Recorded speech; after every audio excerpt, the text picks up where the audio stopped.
Iran Israel যুদ্ধের কি অবস্থা? যুদ্ধের দামামা বাজছে, যুদ্ধ চরম আকার ধারণ করছে তেমন খবরই আসছে।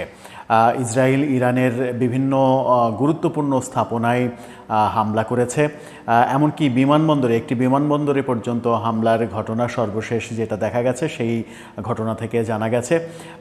ইরানের সেনা প্রধান নিহত হয়েছেন, পুলিশ প্রধান নিহত হয়েছেন, বেশ কয়েকজন 10-12 জন পরমাণু বিজ্ঞানী নিহত হয়েছেন। সব মিলে ইরানের ওপর দিয়ে একটা বড় ঝড় গিয়েছে। ইরানও পাল্টা আক্রমণে পিছিয়ে থাকেনি, একের পর এক মুহুর্মুহু হামলা ইরান চালিয়েছে। সেই হামলায় বিধ্বস্ত ইসরায়েলের চিত্রও গণমাধ্যমে এসেছে। সব মিলিয়ে এই যুদ্ধের অবস্থা কি? এই যুদ্ধ কি চলমান থাকবে নাকি এই যুদ্ধ থেমে যাবে? কি বলছে বিশ্ব পরিস্থিতি কোন দিকে যাচ্ছে, কে কার পক্ষে অবস্থান নিচ্ছেন সেগুলোর উপরে নির্ভর করবে এই যুদ্ধটা কোন দিকে যাচ্ছে। বাংলাদেশের জনগণ হিসেবে আমাদের স্বাভাবিকভাবেই ইরানের দিকে একটা সফট কর্নার থাকবে, কিন্তু গণমাধ্যমের দিকে যখন আমরা লক্ষ্য করছি তখন বাংলাদেশের গণমাধ্যম কি বলছে, ভারতীয় গণমাধ্যম কি বলছে, এই দুই দেশের গণমাধ্যমের খবরগুলো শুনলে দুই ধরনের ধারণা জন্ম নিচ্ছে যুদ্ধ সম্পর্কে। সেই আলোচনাটা করব এই ভিডিওতে। থাকবেন পলিটিক্স টিভির নিয়মিত আয়োজনে।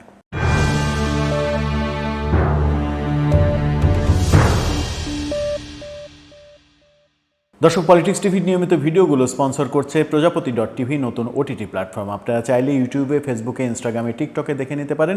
ডেসক্রিপশন বক্সে লিঙ্ক দেওয়া থাকবে, সেখান থেকেও আপনারা দেখে নিতে পারেন প্রজাপতির কার্যক্রম। চলে যাচ্ছি মূল ভিডিওতে। বলছিলাম ইরান ইসরায়েল যুদ্ধের কি অবস্থা। মুহুর্মুহুর হামলার ঘটনা আমরা দেখেছি। ইসরায়েলের মুহুর্মুহুর হামলায় ইরানের ব্যাপক ক্ষতি হয়েছে এবং ইরানের ব্যাপক ক্ষতির মাঝে ইরানি যুবরাজ এমন কথাও বলেছেন যে এটাই সময় সরকার পরিবর্তনের। এরকম আলোচনা ইরানে শুরু হয়ে গেছে।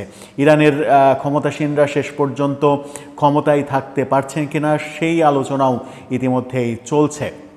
ইরানের বিভিন্ন স্থাপনায়, গুরুত্বপূর্ণ স্থাপনায় প্রতিরক্ষা মন্ত্রণালয়ের স্থাপনা ধ্বংস করে দিয়েছে, বিমানবন্দরে হামলা করেছে, ইরানের সেনাবাহিনী প্রধান, পুলিশ প্রধান নিহত হয়েছেন, পরমাণু বিজ্ঞানী 10-12 জন নিহত হয়েছেন। সব মিলিয়ে ইরানের উপর দিয়ে একটা বড় ঝড় যে গেছে সেটা বলার অবকাশ রাখে না। কিন্তু ইরানও কি থেমে থেকেছে? ইরান পাল্টা আক্রমণে বিধ্বস্ত করেছে ইসরায়েলের বিভিন্ন স্থাপনা এবং সেই চিত্রও গণমাধ্যমে আমরা দেখছি। এই যুদ্ধ পরমাণু যুদ্ধের দিকে যাবে কিনা সেরকম আলোচনাও চলছে, যখন বিভিন্ন পরমাণু শক্তিধর দেশ ইরানকে সাপোর্ট দিচ্ছে। ইসরায়েলের পক্ষে কি সরাসরি অবস্থান নিচ্ছে আমেরিকার প্রেসিডেন্ট ডোনাল্ড ট্রাম্পের অবস্থানই বা কি? সেই অবস্থানটা নিয়েই মূলত আলোচনা করব। তার আগে বলে দিই যে আমরা বাংলাদেশিরা মুসলিম হিসেবে ইরানের পক্ষে অবস্থান করব মানসিকভাবে, সেটাই স্বাভাবিক, কিন্তু রাষ্ট্রীয়ভাবে কোনো পক্ষে অবস্থানের কোনো অবকাশ নেই। কারণ যুদ্ধের দামামা বাজলে কারো পক্ষে সরাসরি অবস্থান গ্রহণ করলে কোনো দেশ, সেই দেশও ক্ষতিগ্রস্ত হতে পারে। সুতরাং বুদ্ধিমানের কাজ হবে যে কূটনৈতিকভাবে একটা নিউট্রাল অবস্থানে থাকা। সরকার সেটাই করবে বলে অন্তত জনগণের প্রত্যাশা। জনগণ এক অর্থে ইরানকে সাপোর্ট দেবে মুসলিম সফট কর্নার থেকে, সেটাই স্বাভাবিক। কিন্তু গণমাধ্যমের দিকে তাকালে কি দেখা যাচ্ছে? গণমাধ্যমের দিকে তাকালে দেখা যাচ্ছে দুই দেশই পাল্টাপাল্টি হামলা করছে, দুই দেশেরই ক্ষতি হয়েছে। কিন্তু বাংলাদেশের গণমাধ্যমের খবর দেখলে মনে হচ্ছে যে ইরান যুদ্ধে বিজয়ী হয়ে গেছে। আবার যখন ভারতীয় গণমাধ্যমের খবর দেখা যাচ্ছে তখন মনে হচ্ছে যে ইসরায়েল যুদ্ধে জিতে গেছে।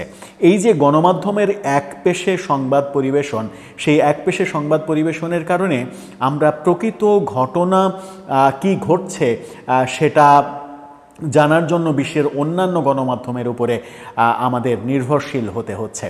গণমাধ্যমের পক্ষপাতিত্ব বিশ্বজুড়েই থাকে। বিশ্বজুড়ে এই গণমাধ্যমের পক্ষপাতিত্ব বর্তমান দুনিয়াতে একটা বড় বাজে রকমের অবস্থা বলেই অনেকে মনে করেন। গণমাধ্যম বেশিরভাগ সময়ই নিরপেক্ষ ভূমিকা পালন করতে পারে না। বাংলাদেশের গণমাধ্যমও সেটা পারছে কিনা সেটা নিয়ে প্রশ্ন উঠছে। ভারতীয় গণমাধ্যমও একপেশে খবর প্রচার করছে। বাংলাদেশের গণমাধ্যম দেখলে মনে হচ্ছে যে ইরান যুদ্ধে জয়ী হয়ে গেছে ইসরায়েল, শেষ, এরকম পরিস্থিতিতে আদৌ অবস্থাটা কি? আদৌ বিশ্ব গণমাধ্যম পর্যালোচনা করলে যেটা দেখা যায় সেটা হচ্ছে যে ইসরায়েলের হামলাই সবথেকে বেশি ক্ষতিগ্রস্ত হয়েছে ইরানের স্থাপনাগত ক্ষতি যেমন হয়েছে, তেমনি ইরানের সবথেকে বড় সম্পদের ক্ষতি হয়েছে সেটা হচ্ছে মানব সম্পদ। সেনাবাহিনী প্রধান মারা গেছেন, পুলিশ প্রধান মারা গেছেন, পরমাণু বিজ্ঞানী মারা গেছেন। এটা একটা বড় ক্ষতি। এই ক্ষতি পুষিয়ে ওঠা ইরানের জন্য বেশ কঠিনই হবে। অন্যদিকে ইসরায়েলের উপর ইরান যে ব্যালিস্টিক হামলা সহ নানা রকমের হামলা চালাচ্ছে এবং এরকম গুঞ্জনও চলছে যে পরমাণু হামলা চালাতে পারে ইরান, সেটা যদি হয় তাহলে শেষ পর্যন্ত ইসরায়েলের অবস্থা কোন দিকে যাবে সেটাও একটা বড় প্রশ্ন। এরকম অবস্থায় যুদ্ধের দামামা যখন চলছে, আমরা যখন এই আলোচনা করছি তখনও মুহুর্মুহুর আক্রমণ, পাল্টা আক্রমণের ঘটনা আমরা দেখছি গণমাধ্যমে। সেরকম অবস্থায় যুক্তরাষ্ট্রের প্রেসিডেন্ট ডোনাল্ড ট্রাম্প আশাবাদ ব্যক্ত করেছেন যে এই যুদ্ধ থেমে যাবে। তিনি বলেছেন যে ইরান এবং ইসরায়েল শান্তি চুক্তি করবে। তিনি ট্রুথ সোশ্যাল প্ল্যাটফর্মে দেয়া এক পোস্টে লিখেছেন, ইরান ও ইসরায়েলকে একটি চুক্তিতে আসা উচিত এবং তারা তা করবেই, যেমনটা আমি ভারত ও পাকিস্তানের মধ্যে করিয়েছিলাম। ভারত এবং পাকিস্তানের যুদ্ধ থামানোর ক্রেডিট তিনি নিয়েছেন। ক্রেডিট কিছুটা রয়েছে, কারণ ভারত পাকিস্তানকে এক ধরনের মধ্যস্থতা করে আমেরিকাই মূলত যুদ্ধটা থামিয়েছে, এটা আসলে অস্বীকার করার উপায় নেই। তেমন মধ্যস্থতা কি আমেরিকা করবে এই ক্ষেত্রে? কিন্তু আমেরিকা যদি মধ্যস্থতা করতে চায় তাহলে কি ইরান শুনবে সেই কথা? কারণ ইরান স্পষ্টভাবেই অভিযোগ করতে শুরু করেছে যে আমেরিকা ইসরায়েলের পক্ষে অবস্থান নিচ্ছে এবং সেটা যদি করে তাহলে কাউকেই ইরান ছেড়ে কথা বলবে না। এরকম অবস্থায় তিনি এই আশাবাদ ব্যক্ত করেছেন।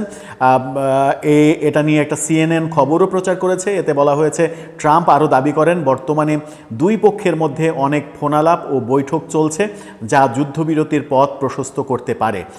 তিনি তার প্রথম প্রেসিডেন্সি মেয়াদে সার্বিয়া, কাসাভো ও মিশর, ইথিওপিয়ার মতো দীর্ঘকালীন বিরোধের কথাও তুলে ধরেছেন। ওইসব যুদ্ধ সমাধানে তিনি ভূমিকা রেখেছেন বলে দাবি করেছেন। ট্রাম্প লিখেছেন, আমরা খুব শিগগিরই ইসরায়েল ও ইরানের মধ্যে শান্তি দেখতে পারবো। এখন বহু ফোন ও মিটিং চলছে। তিনি আরও বলেছেন, আমি অনেক কিছু করি কিন্তু কখনোই কৃতিত্ব পাই না, তবে ঠিক আছে, জনগণ বোঝে। চলুন মধ্যপ্রাচ্যকে আবার মহিমান্বিত করি। অর্থাৎ মধ্যপ্রাচ্যে শান্তি ফিরিয়ে আনার বার্তা দিয়েছেন তিনি। ট্রাম্পের এই বার্তা শেষ পর্যন্ত কাজে লাগবে কিনা সেটাই দেখার বিষয়। তবে আমার মনে হয় না যে এই যুদ্ধ দীর্ঘমেয়াদী হবে, কারণ দীর্ঘমেয়াদী যুদ্ধের ফলাফল কি এটা প্রত্যেকটা দেশই অনুধাবন করে, প্রত্যেকটা দেশই জানে। ইরানও জানে, ইসরায়েলও জানে। ইসরায়েল তো বহুদিন থেকে যুদ্ধের মধ্যেই রয়েছে। যুদ্ধের মধ্যে থাকলে আবার নতুন করে আরেকটা যুদ্ধে জড়ালে তাদের অবস্থাও যে খুব একটা ভালো থাকবে না সেটা তারা যেমন বোঝে, আবার ইরানও ইসরায়েলের মতো একটা ক্ষমতাধর দেশের সঙ্গে এই যে মানে রাজাই শেয়ানে যুদ্ধ, এই শেয়ানে যুদ্ধে গেলে তাদেরও যে ব্যাপক ক্ষতি হবে সেটাও নিশ্চয়ই তারা বোঝে। সেই কারণে এই যুদ্ধ খুব বেশি না আগানোর দিকেই যাবে। আমার মনে হয় যে শেষ পর্যন্ত হয়তো আর 2-4 দিনের মধ্যে, আর 2-4 দিন এরকম উত্তেজনা থাকলেও শেষ পর্যন্ত এই যুদ্ধের একটা পরিণতি আসবে, যুদ্ধবিরতির একটা ঘোষণা চলে আসতে পারে। দর্শক, আপনার কি মনে হয় শেষ পর্যন্ত কি ইরান ইসরায়েল যুদ্ধের বিরতির ঘটনাই ঘটতে চলেছে? পরিস্থিতি দেখে আপনার কি মনে হচ্ছে? আপনার মতামত জানিয়ে লিখতে পারেন আমাদের কমেন্ট বক্সে।